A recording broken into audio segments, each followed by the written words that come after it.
মা বাড়ি কেন? রাতের খাবার টেবিলে রেখে দিয়েছি। হ্যাঁ মা, সব গুছিয়ে রেখে দিয়েছি। এই দাঁড়া, তোর হাতে কি? কিছু না মা, কটা মিষ্টি আছে। জামাইকে খেতে না দিয়ে তুই চুরি করে নিয়ে যাচ্ছি?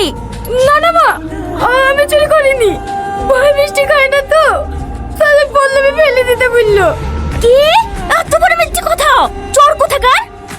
সেদিন 5 থেকে 2000 টাকা খুঁজে পাইনি, আমি ভাবনা হারিয়ে গেছি। এখন যদি 6 টাকাটা তুই চুরি করিস। আমি চুরি করিনি মা, আমি চুরি। এমনিতে তোদের থেকে জ্বরে জ্বালে উঠতে পারছে না, আবার তারপর গায়ে হাত তুলছে। দিনের পর দিন এত অপমান হও, এত অত্যাচার করে, তাও তুমি এখানে কিসের লেগে পড়ে থাকো? চলো, এবার তো তোমাকে আর থাকতে হবে না, আমি আর এবার তো কাজ করবো না। কি এসব আবল তাবল বকছি? ও কোথাও যাবে না, ও এই বাড়িতে থাকবে। ভুলে যায় না, ও আমার স্ত্রী, ওকে আমি যেখানে নিয়ে যাবো ওকে সেখানে যেতে হবে। দরকার হলে আবার ওকে ভিক্ষি করে খাওয়াবো, তা আপনাদের এই নরকা থাকতে দেবো না। চলো সালমা।